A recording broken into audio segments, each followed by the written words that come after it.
إن الحمد لله نحمده ونستعينه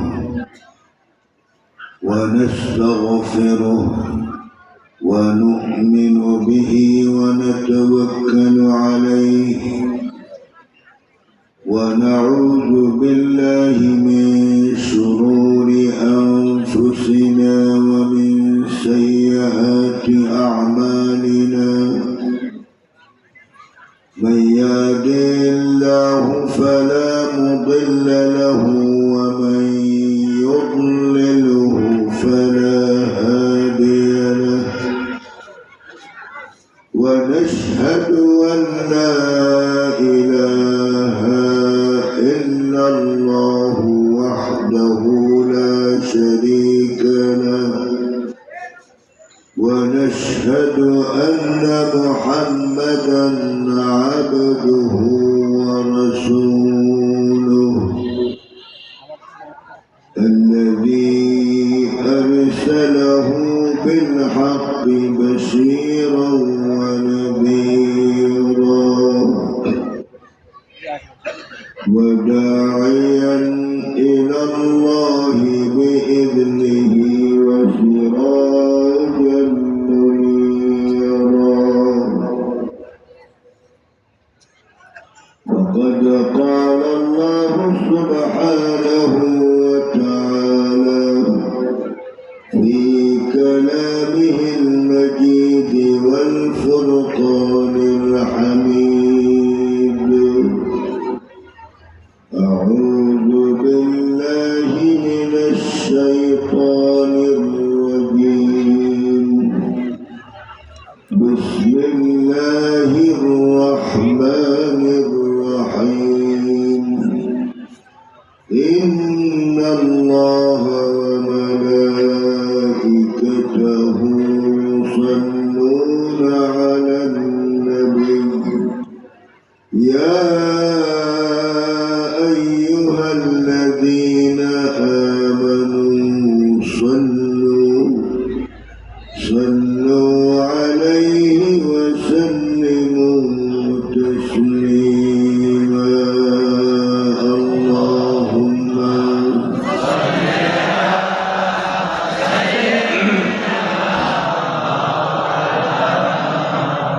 وعلى آل سيدنا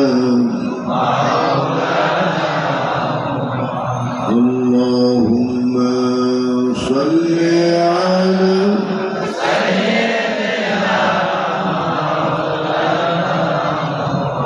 وعلى آل سيدنا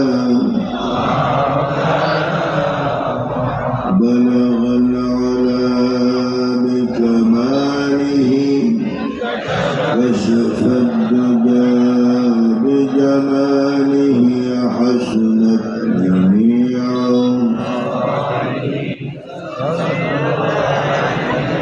قدموا من مصطفى کے میرا مزار ہوتا وہ خاک پاک ہوتی میں خاک سار ہوتا بلغ العلا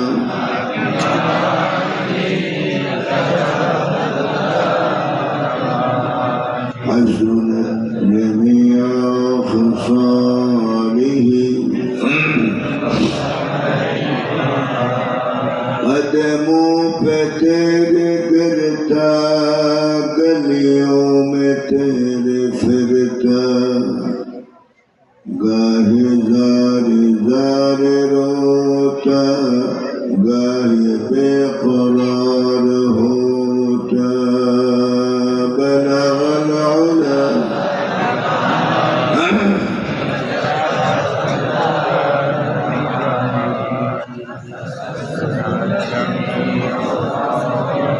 صلوا عليه وآله أما بعد الحمد لله كفى والصلاة والسلام على حبيبه المصطفى صلى الله عليه وسلم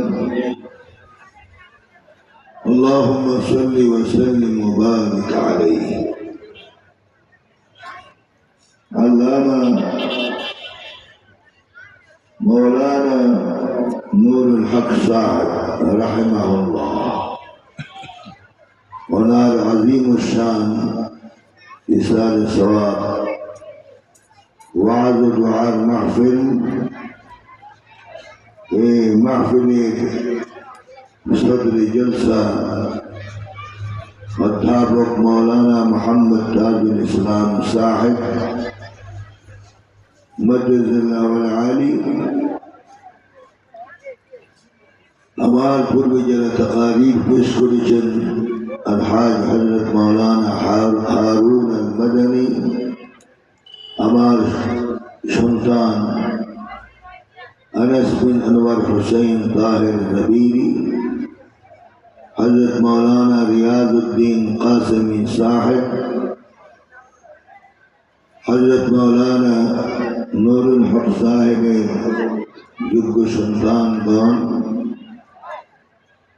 আজকে যিনি তিলাওয়াত করেছেন কালামুল্লাহ থেকে حضرت العلام حضرت مولانا قاری مصطفى غلام مصطفى مدد الله العالي مدرسار সুপার এবং শিক্ষক মন্ডলী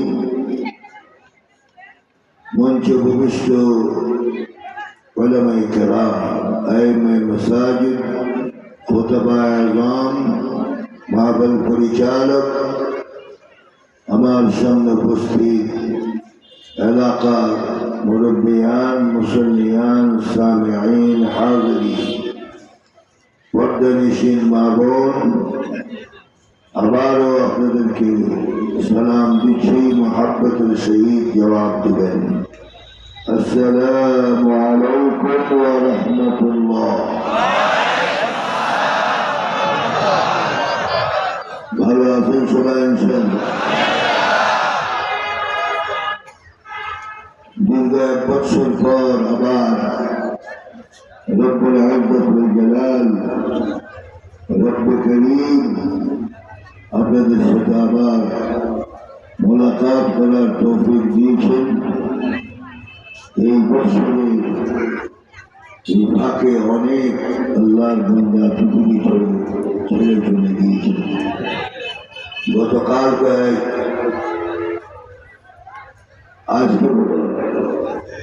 আজকে সকালে একজন মুহাব্বিয়ান মুরব্বী ইন্তেকাল করেছে, তার জানাজা আমরা পড়লাম। বিশেষ করে যাকে উদ্দেশ্য করে আজ এই ইসালে সওয়াব ওয়াজ ও দোয়ার মাহফিলের আয়োজন করা হয়েছে, উনি ছিলেন হযরতুল আল্লাম হযরত মাওলানা নুরুল হক সাহেব রাহিমাহুল্লাহ। আল্লাহ পাক রব্বুল আলামিন তাকে জান্নাতুল ফিরদাউসের আলা মাকাম দান করুন।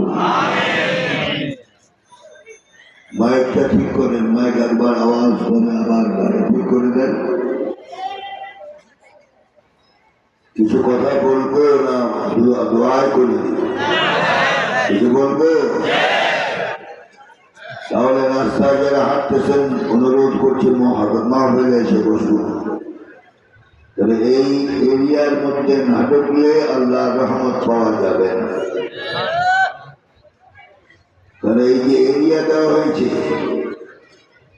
হাদিস অনুসারে আমরা বলছি এই মাহফিলের চতুর্পাশে আল্লাহর ফেরেশতারা পাহারা দিচ্ছে। আপনি কি রাস্তায় হাঁটলে ফেরেশতাদের পাহারা পাবেন? রহমত পাবেন। এই জন্য আগে বাজে সময় নষ্ট না করে আল্লাহর কালাম শোনার জন্য ময়দানে বসে যান। হতে পারে কেউ কেউর জন্য আজকের এই মাহফিল জীবনের শেষ মাহফিল হতে পারে, ঠিক না? এই জন্য রাসূল পাক বলেছেন পাঁচটা জিনিস আসার আগে পাঁচটা জিনিসকে মূল্যায়ন করতে হবে। হায়াতাকা ক্বাবলা মাউতিক, তোমার হায়াতকে মৃত্যু আসার আগে মূল্যায়ন করতে হবে। হায়াত আছে, আপনি আছেন, হায়াত নাই, আপনিও। কোন নেক বা বদ কোন আমল আপনার দ্বারা করা সম্ভব না, সব বন্ধ হয়ে গিয়েছে ওই মওয়াতটা চলে যাওয়ার কারণে। হায়াতাকা ক্বাবলা মাউতিক,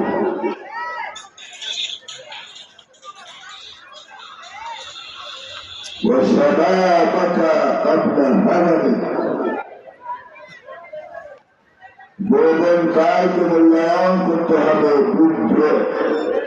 বুদ্ধ সময় আসার আগে। এটা বুঝতেছেন? ওয়া গিনাকা ক্বাবলা ফাকরিক, সম্পদ থাকা অবস্থায় দুর্দিন আসার আগে এই সম্পদের মূল্যায়ন করতে হবে। রসুলের কথা বলে যদি বুঝছি সম্পন্ন কথা, আমার রসুলকে বাজে কথা বলতেন আর যার বাজে বাজে কথা বলতেন? রসুলের জবানটাই কোরআন। আল্লাহু আকবার। وغناك قبل فقرك,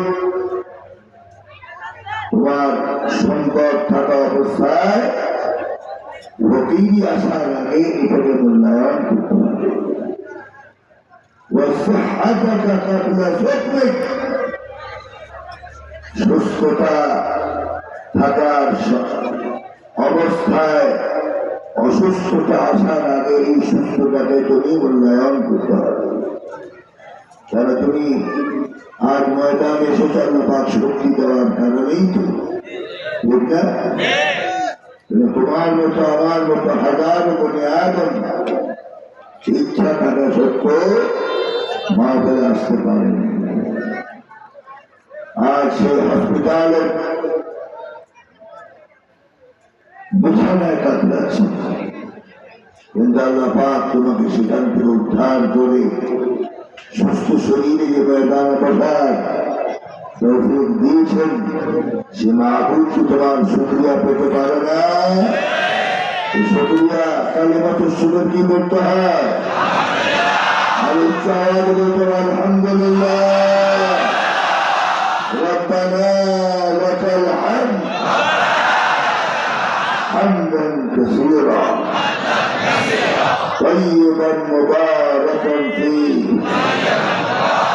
يا ربي يا ربي يا ربي لك الحمد كما ينبغي لجلال وجهك